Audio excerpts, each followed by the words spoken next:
So hello students, hope कि सभी लोग अच्छे ही होंगे। ठीक, तो भाई हम लोग क्लास 10th के टॉपिक में जो है सीरीज पैरेलल कॉम्बिनेशन तक पढ़ लिए थे। ठीक है, अब हम देखे थे कि भाई अगर कोई कनेक्शन सीरीज में है या फिर कोई कनेक्शन पैरेलल में है तो तक बताए थे कि भैया पैरेलल में जो सबसे छोटा, जैसे मान लेते हैं कि 100 रेजिस्टेंस है और वो डिफरेंट डिफरेंट 100 रेजिस्टेंस हैं, वो डिफरेंट डिफरेंट जो है तुम्हारे ओम के हैं। ठीक है, जिनका रेजिस्टेंस डिफरेंट है। ठीक, तो अगर मान लेते हैं ये सारे कनेक्ट हैं पैरेलल में, कभी मान लो क्वेश्चन आ ही जाता है। ठीक है, तो जैसे मान लेते हैं कि ये है, ये जैसे मान लेते हैं 1 ओम है, ये 2 ओम है, ये 3 ओम है, ऐसे करते करते ये 100 ओम तक है। अब पूछता है कि ये सारे पैरेलल में कनेक्ट हैं। ठीक है, तो भैया अच्छा इसका डायरेक्ट निकालने को नहीं, एग्जैक्ट वैल्यूज की नहीं पूछेगा, जब भी पूछेगा कंपटीशन में भी। ठीक, तो इसमें पूछेगा ये सारे पैरेलल में कनेक्ट हैं तो भैया इसका रेजिस्टेंस, टोटल रेजिस्टेंस या इक्विवेलेंट रेजिस्टेंस क्या होगा, तो वो हमेशा 1 से छोटा होगा, यानी कि जो सबसे छोटा रेजिस्टेंस होगा उससे छोटा होगा क्या, total resistance, when the all connections are connected in what, parallel. अब ये जब सीरीज में कनेक्ट होगा, ठीक है, तो मान लेते हैं ये 1 से लेके dot dot dot dot dot dot 100 ओम तक ये है। ठीक है ना, अब ये सारे अगर पैरेलल में कनेक्ट हैं तो जो सबसे ज्यादा होगा, ठीक है, उससे ज्यादा इक्विवेलेंट रेजिस्टेंस होगा किसका, when these are connected in series. ठीक है, तो सीरीज के लिए ये हो गया और पैरेलल के लिए ये हो गया। ओके, अब हम लोग जो है, ओके, अब जो है हम लोग नेक्स्ट टॉपिक है, मान लेते हैं कि कोई कनेक्शन है। ओके, और वो ये क्वेश्चन आया था बोर्ड में एक बार। ओके, मान लेते हैं कोई कनेक्शन है और वो जो है कनेक्ट है किसमें, इसमें कनेक्ट है सीरीज में। ठीक है ना, और जो रेजिस्टेंस है सबका सेम है। ठीक है ना, रेजिस्टेंस क्या है कि हर एक का क्या है भाई, सेम है। मान लेते हैं कि वो आर है, ठीक है, और वो सारे जो है कनेक्टेड है सीरीज में। ठीक है, बहुत अच्छा क्वेश्चन है, ये आया था एक साल बोर्ड में और इससे रिलेटेड इस बार भी आना है। ठीक है ना, तो भाई देखते हैं। ठीक है, तो ये आर रेजिस्टेंस, ये भी आर ओम, और ये करते करते करते करते करते जो है ये जो है एन टाइम्स तक है, and these all are connected in series. ठीक है, ये सारे किस में कनेक्ट है, सीरीज में कनेक्ट है। अब जब ये सारे सीरीज में कनेक्ट है तो टोटल रेजिस्टेंस क्या हो जाएगा भाई, टोटल रेजिस्टेंस हो जाएगा, ठीक है, आर इक्विवेलेंट सबका सम। ओके, इन सब का सम करेंगे तो वो कहां तक आएगा, आर तक आएगा, वो सारा कहां तक आएगा, आर तक आएगा। ठीक है ना, अब देखो, अब एक सिंपल सा एक मैथमेटिक्स बताते हैं। मान लेते हैं एक रेजिस्टेंस है, ठीक है, और वो 2 ओम का है। ओके, तो टोटल रेजिस्टेंस क्या हो गया, 2 ओम। ठीक, अब दो रेजिस्टेंस है, दोनों 2 ओम के हैं, तो 2 + 2 4। ठीक है, अब 3 रेजिस्टेंस हैं, ठीक है, जो कि कितने हैं, 2 ओम के हैं, तो कितना हो जाएगा, 2 + 2 + 2 6। ठीक है, या फिर 2 × 3, इसी तरह 4 तो 20 ओम, 20 रेजिस्टर्स हैं और सारे 2 ओम के हैं। ठीक है, और these all are connected in series, तो क्या हो जाएगा 20 × 2 यानी 40 ओम। इसी तरह अगर n नंबर ऑफ रेजिस्टेंस हैं and all are connected in series, then total resistance is n × r।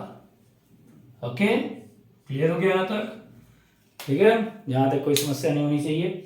अब यही सारे जो है कनेक्टेड हैं किसमें, यही सारे जो है कनेक्टेड हैं पैरेलल में, यही सारे कनेक्टेड हैं पैरेलल में, सेम। अच्छा, इस पे न्यूमेरिकल भी आ सकता है, ठीक है ना, कैसे आएगा अभी बताते हैं। ठीक है, ये भाई समझ लेना, डॉट डॉट डॉट का मतलब ये n नंबर्स ऑफ तक है। ठीक है, now these all are connected in parallel. ठीक है, तो ये सारे किस में कनेक्ट है भैया, पैरेलल में। अब जब ये सारे पैरेलल में कनेक्टेड हैं, अच्छा एक चीज और, जैसे मान लेते हैं कि आप बोल देगा 1000 resistors are connected in series and all of are of 2 ohm, तो 1000 × 2। ओके, अब यहाँ पे देखते हैं, अब यहाँ पे क्या है भाई, 1/r इक्विवेलेंट निकालना है हम लोग को, और ये 1/r + 1/r plus dot dot dot 1/r तक होगा। तो हम लोग सिंपल मैथमेटिक्स से देखेंगे, अगर 1/2, 100/2, 20/2, 11/2, ये सारा है, अगर क्या है नीचे ये सारे सेम है, तो इसका जब एलसीएम लेंगे तो वही सेम वैल्यू आएगी, यानी कि इसका एलसीएम हो गया आर, इसका एलसीएम हो गया आर। तो भैया जब इसका एलसीएम हो गया आर, ओके, तो आर वन जा आर, ओके, तो यहाँ 1 होगा, फिर 1 होगा, फिर 1 करते करते ये 1 तक होगा। तो ये टोटल कितने हैं भाई, n है, तो n बाई आर। तो यहाँ से जो r इक्विवेलेंट ही गलती होती है, यही हम लोग लिखते काम तमाम कर देते हैं। तो r इक्विवेलेंट जो होगा वो r अपॉन n होगा, ओके। ये मान लेते हैं क्वेश्चन नंबर 2 है। तो अब जो क्वेश्चन आया था वो इस तरह से आया था। अच्छा यहाँ पे क्या है भाई, मान लेते हैं कि 100 रजिस्टर्स हैं, ठीक है, और सारे 2 ओम के हैं, तो 2/100, ठीक। ये फॉर्मूला भी डायरेक्ट हम लोग यूज कर सकते हैं न्यूमेरिकल्स में, ठीक है। और सबसे ज्यादा हम लोग ऑब्जेक्टिव में, अगर ऑब्जेक्टिव में आता भी है, ठीक है, तो हम सीधे इस फॉर्मूले को यूज करके आंसर लिख सकते हैं, ओके। अब जो क्वेश्चन वो आया था, क्वेश्चन इस तरह से आया था कि जैसे n resistors are connected in series, okay, and the resistance of all resistors are same, ठीक, and these resistors are then connected in parallel, okay, and the same, वही रेजिस्टेंस आर सेम, वही रेजिस्टेंस है, ठीक है। पहले वो series में connect हुए, फिर वो पैरेलल में कनेक्ट हुए। हमसे पूछा था क्या कि सीरीज और पैरेलल का रेशियो निकालना है, पैरेलल और सीरीज का भी रेशियो निकल जाएगा, ठीक है। तो भैया ये है तब जब ये सीरीज में है, और ये है तब जब ये पैरेलल में है, ठीक। तो हमसे अगर सीरीज और पैरेलल का रेशियो पूछता है, ठीक है, तो 1/2, अगर पैरेलल टू सीरीज पूछेगा 2/1, तो R series upon R P, और ये जो आर सीरीज है ये है n इंटू आर, और ये है हमारा आर अपॉन n, ठीक है बच्चों। तो ये आर से आर कैंसिल हो गया, n स्क्वायर, ठीक है, यानी कि R S is to R P is equal to n square is to 1, ठीक है। तो भैया ये आया था बोर्ड में, ठीक है, एक साल, ठीक है, और इस पे बेस न्यूमेरिकल्स 100% आ सकते हैं, ठीक है ना, 100% आ सकते हैं। सीरीज और पैरेलल कॉम्बिनेशन में इस पे न्यूमेरिकल्स आ सकते हैं, ओके। तो यहाँ तक क्लियर हो गया, ठीक। अब हमारा जो लास्ट टॉपिक है वो है तुम्हारा heating effect of electric current, okay.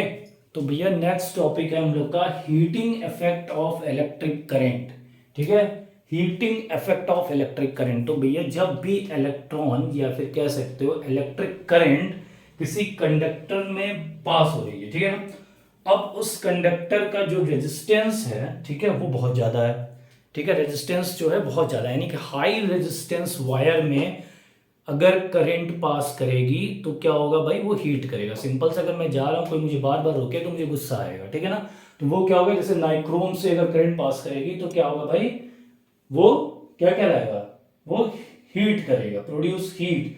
और यही जो है हीट प्रोड्यूस करने की कैपेसिटी या कैपेबिलिटी क्या कहलाती है, heating effect of electric current.